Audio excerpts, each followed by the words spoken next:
Hello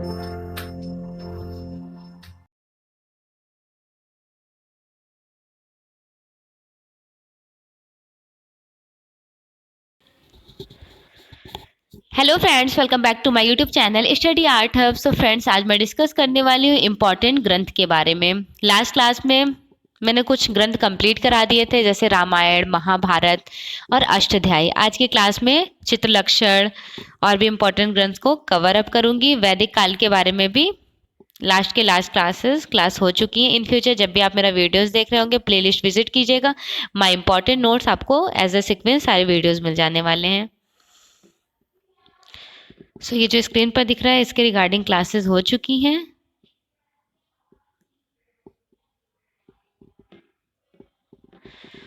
आज की class में मैं डिस्कस करने वाली हूँ चित्रलक्षण के बारे में। चित्रलक्षण, इसका समय रहा था 600 से लेकर 200 BC तक का। रचनाकार या फिर लेखक भैजीत कहे जाते हैं। भैजीत को नग्नजीत के नेम से भी जाना जाता है, नग्नजीत के नेम से। अब इस हिस्ट्री क्या रही थी, क्यों नग्नजीत के नेम से जाना जाता है? क्योंकि नग्न प्रांतों पर विजय प्राप्त करने के कारण इनका दूसरा नाम नग्नजीत हो गया था। यह ग्रंथ 3 अध्यायों में विभक्त है। ये ग्रंथ कितने अध्यायों में विभक्त है? तो 3 अध्यायों में ये ग्रंथ विभक्त है।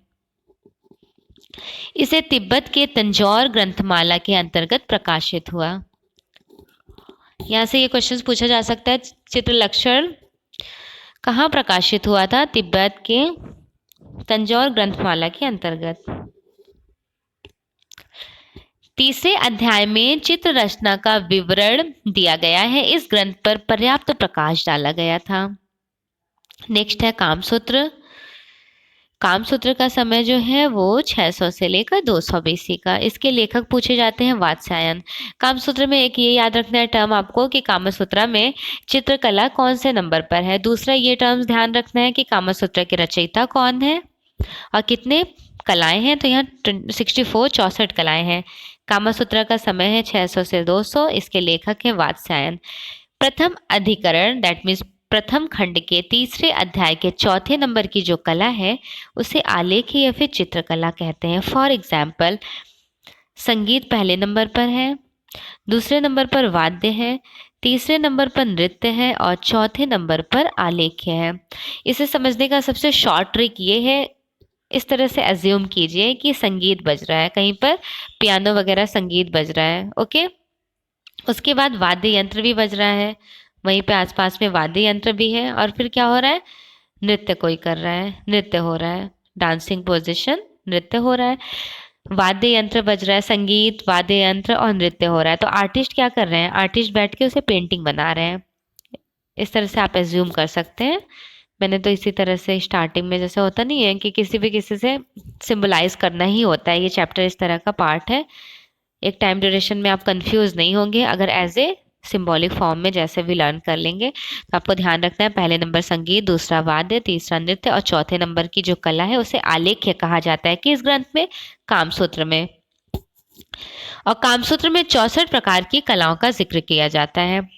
64 टाइप ऑफ आर्ट, 64 प्रकार की कलाएं। सभी कलाओं का क्रमबद्ध रूप से वर्णन कामसूत्र में मिलता है। कामसूत्र में चौथे नंबर की कला को चित्रकला कहते हैं।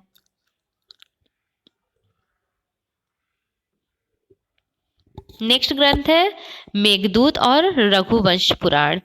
मेघदूत के रचयिता है कालिदास और रघुवंश पुराण के रचयिता भी कालिदास हैं। प्रथम शताब्दी का ये ग्रंथ रहा था। इसके रचनाकार हैं कालिदास। मेघदूत में विरहणी यक्षी द्वारा अपने पति का चित्र बनाने की कथा का वर्णन किया जाता है। मेघदूत के अनुसार इस समय स्त्री पुरुष दोनों चित्रकारी करते थे। नेक्स्ट हो जाता है रघुवंश पुराण। रघुवंश पुराण में अयोध्या नगरी के राजप्रसादों में कमल वन के मध्य क्रीड़ा करते हुए हाथिनियों को चित्रित किया गया है। ये चित्र इतने सजीव लगते थे, मेघदूत में जो पेंटिंग्स बनाई गई इतने सजीव लगते थे कि सिंहों ने असली समझकर इन्हें नष्ट कर डाला।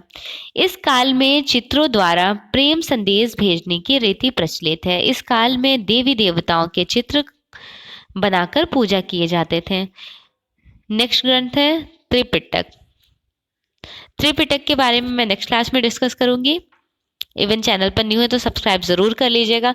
इस तरह के इम्पॉर्टेंट वीडियो से बने रहने के लिए, नोटिफिकेशंस के लिए बेल आइकन को ज़रूर क्लिक कर दीजिएगा।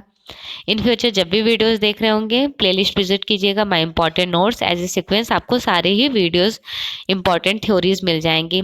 और आपको पीडीएफ चाहिए होगी तो study art hub telegram join करके आप पीडीएफ को डाउनलोड कर सकते हैं।